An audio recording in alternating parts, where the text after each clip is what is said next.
I'll jump into it now, assuming that we have those on the call who are wanting to be here.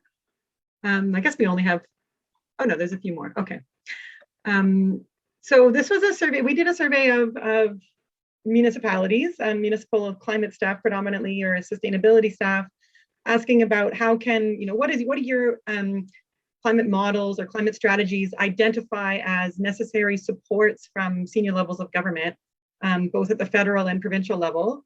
And the general sort of feedback that we got from both the provincial level survey and the federal level survey was that, yes, these are the right priorities, but no, we don't have time to work on them together, or we haven't done a whole lot of work on these priorities. So I'm hoping we can get a little bit more discussion happening with this conversation.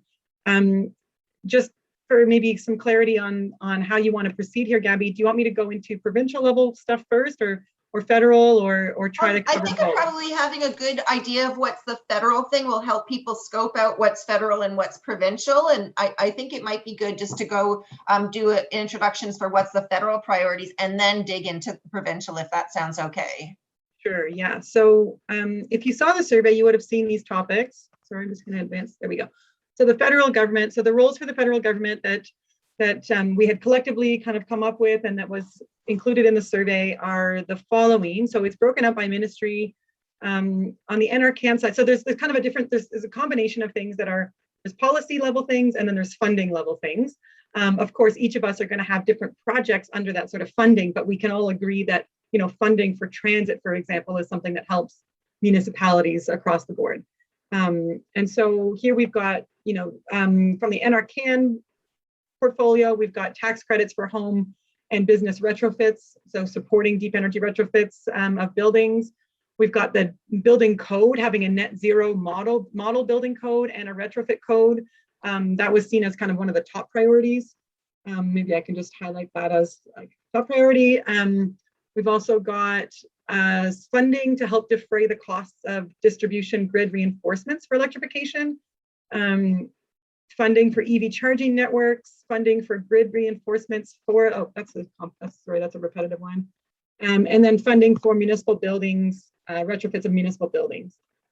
On the Transport Canada side, we've got zero emissions vehicle mandate. So moving that from the 2035 target up to 2030, which is more in line with many of the municipal strategies, including Ottawa's. On Environment Canada, we've got supporting low carbon refrigerants and other supply, building supplies, concretes and things like that. And then also ending fossil fuel subsidies is under the Environment Canada banner. On the Infrastructure Canada side, we've got funding for transit, for zero emissions transit, funding for active transportation, funding for district energy and sewer heat capture, like we just talked about, and then funding for biogas generation. So all sorts of municipal sort of infrastructure there that has to do with the energy transition. And then on the Finance Canada side, we had suggested this idea of an RRSP, being able to borrow, allowing homeowners to borrow from their RRSP portfolio or savings to fund deep energy retrofits. So similar to the kind of first time home buyers program, but extending that to deep energy retrofits as well. Those were the items that we had talked about. Maybe I'll pause there and hear if there's any feedback, if anyone wants me to, to highlight any other particular topics that are particularly of interest, or anything that's really timely right now. Any input from folks or any questions? You can just unmute and ask your question. And our thought was that we would look at the mandate letters and see which of these topics might show up in those mandate letters, and then sort of follow up with things that are timely in particular. I know the mayor of Ottawa, for example, sends letters to the ministers to welcome them into their new positions, and often includes a couple of requests in those letters or suggestions for how we could work together. And so in conversations with the mayor's office, we've suggested a few of these sort of top priority items could be included in some of those ministerial letters. That could be something that other municipalities do as well. It's very timely right now. But then on some of them, we were kind of thinking about, could we create a subcommittee to write some, white papers or do a bit more research into some of these topics to give a bit more rationale as to the municipal ask, right? I don't think we have anyone kind of raising their hand on that one. Maybe we can go into the provincial one and then go into but I love the idea, because the Clean Air Council also sends letters to the new ministers, kind of speaking to their mandates and speaking to the CAC input. So that might be also one mechanism, but coming from the municipalities directly, that's a great idea. Yeah, so it's municipalities are limited in how often they're advocating for certain things, and so having these messages reflected or echoed by other groups like CAC or we've been talking to CUSP as well, is obviously very helpful, or maybe the LC3 network, that kind of thing. We've been chatting with FCM as well about the work that they're doing, and they've got this same the same sort of number of these suggestions in front of them as well. So FCM is taking it into consideration, but I think we as municipalities, if we kind of work, it's easier for us, or it's more effective for us to work as a collective than any one municipality asking for these things, right? If they hear it from a number of us, it's going to be more effective. So the CAC letters would be great that way. So we go into a bit of detail on each one of those through here, but here's the provincial, not federal. Here's the provincial stuff. So it's a bit smaller because there's more requests, but I'll list them out here. So from the Ministry of Energy, Mines and Northern Development, we've identified targeting a zero emissions electric grid by 2030. Would be helpful. So there's a bunch of work already that's been happening in terms of asking for a phase out of gas in the electric grid. So that's a great start towards that piece. We've got benchmarking energy and emissions performance of buildings. So that's kind of extending the EWRB mandate to also benchmark and label the buildings, not just in aggregate, but at the address level, and also extending that to smaller buildings. So it caps out at 100,000 square feet now. Bringing that down to 20,000 square feet was one of the specifics that we had identified as Ottawa, and I think Toronto's very similarly aligned with that request. So that's and just to follow up on that, Janice, they haven't released, one of the things that they said they were going to be doing is like that, as they're kind of collecting that information. And has any of the municipalities been able to access any of the the energy disclosure that has occurred within their community from the ministry? I was just curious if any municipality has tried to access that data. Yep, Ottawa has. Utilities and municipalities can access it under NDA. So we're able to get that at the address level for our own purposes. It's not shared publicly, so it doesn't do the same work as a building label would do in terms of informing the market and sort of transparency, but it is accessible to utilities and municipalities under NDA. Okay, thank you. And it's so far only the data from the first year of disclosure, right? So we've only seen so far the data from 2018, I think. Okay. But we could probably go back and ask for 2019 data at this point. Okay, so then a request for the Ministry of Environment and Conservation and Parks was to ban organics in landfill, to keep that methane out of the landfill, and to ensure that rules. This was a kind of a specific one to Ottawa, but we're curious to know if others are affected by this too. But there's new rules regarding the leachate recirculation for landfills, and it reduces the potential to produce biogas from that landfill capture. And so we're quite concerned about methane emissions that are associated with that. Wondering if other people are affected by that as well. Then we looked at the Ontario Energy Board, and we, as some of you have been part of, there's conversations about amending the access agreement between municipalities and the natural gas utilities to include a fee for that access of right-of-way, as is done across other jurisdictions across Canada. We've also got for the OEB providing access to OEB and IESO, I should say, providing access to low-cost electricity in Class B electrical accounts. That's the IESO. And then thirdly, providing mechanisms for local electrical distribution companies to incent distributed energy resources. So that's kind of, there's a different approach there for the IESO and the OEB. We can go into those specifics in more detail if we want.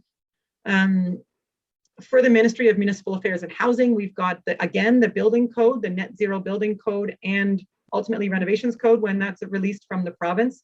So adopting, or from the feds, I should say, so adopting those net zero codes and the highest sort of tiers within those codes is the request.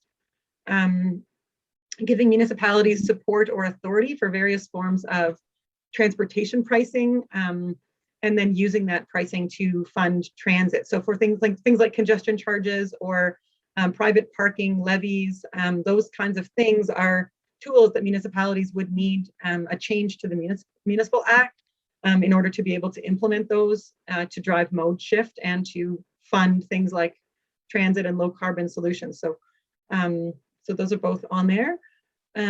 Allowing municipalities the authority to mandate zero carbon heating systems in new developments. So as is being done in Vancouver, limiting the expansion of natural gas infrastructure into new developments is something that municipalities don't currently have the authority to do. So that would have to be given by way of the Municipal Act as well. Funding for zero emissions concept or transit system. So mirroring the request to Infrastructure Canada, the province often funds transit systems as well. And then funding just announced a huge investment in EV buses, and pretty like a huge investment from the province of Quebec to support municipalities on EV adoption for public transit buses.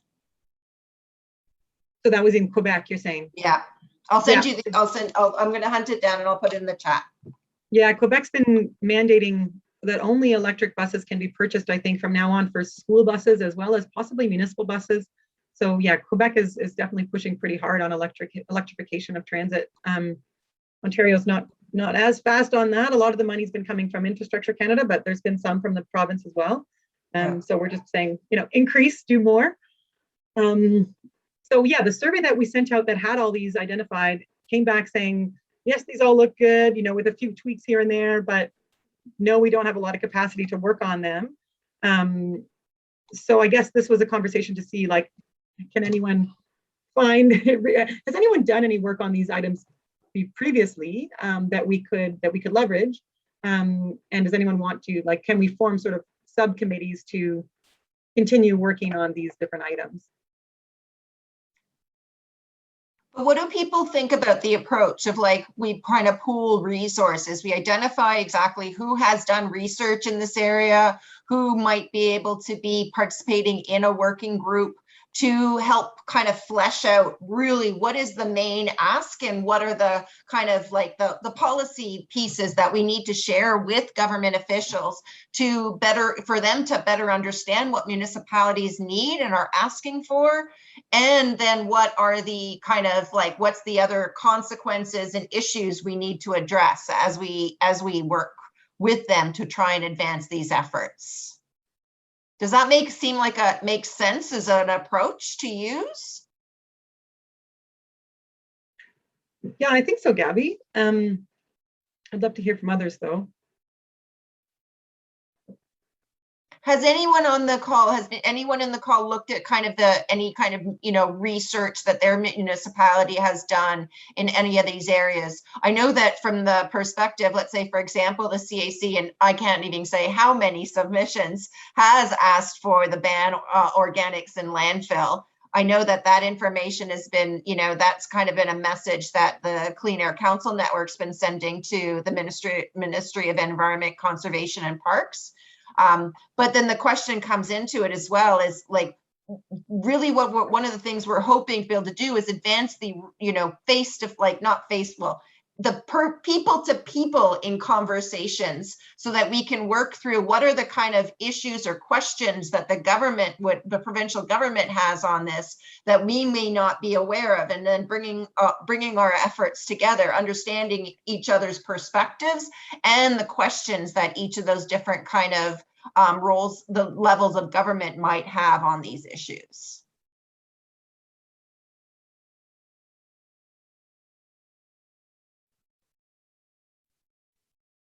Anybody have any input? Anybody disagree with any of these priorities? We might not have the right crew. I mean, what I'm thinking here for this, Gabby, is like some of these topics are sort of just standalone requests, you know, like they don't need a lot more detail. Some of them require more of a detailed explanation, you know, like what for the changes to the Municipal Act, for example, what's the rationale behind the different transportation funding options, and what actually has to change in the Municipal Act, and what would be the recommended changes. So I've already started, like, or I think what we can commit to doing, and we've already started some of this work, is looking at, you know, fleshing that out in a bit more detail, right? Toronto's done a lot of great work on that too. They had a big report on various transportation pricing mechanisms, and sort of scoping that out. So I think sort of translating that into what needs to change in the Municipal Act to get ready for that review that's coming up could be really valuable. Some of these are probably already being done by our transportation departments, like asking for funding for specific transit projects or transportation projects. We can probably just throw the climate lens behind that and support that.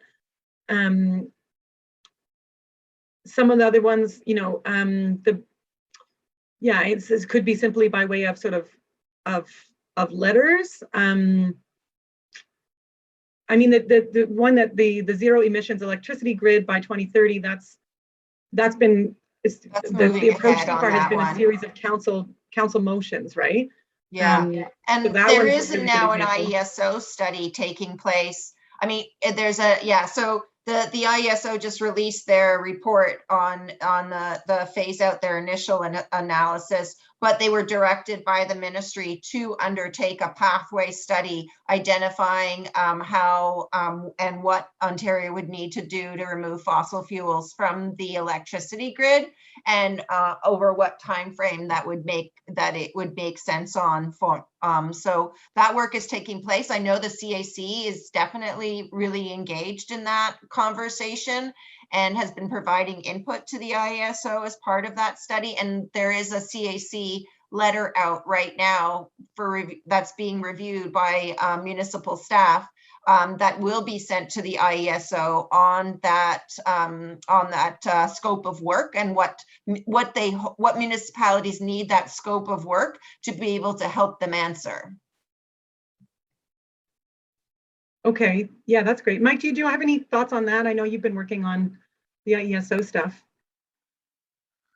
Well, I mean, we'll have to see where the studies go. I think that's the biggest thing, and you know, and I think also, I think we need to kind of push them for interim actions. Like, they're going to take another 12 months plus for study, and then what else happens? And like, if you stand back and look at some of the other initiatives, kind of going slowly, like distributed energy resources or standardization of connection of renewable resources. I think I think generally it's time to say just speed it up a little. All right.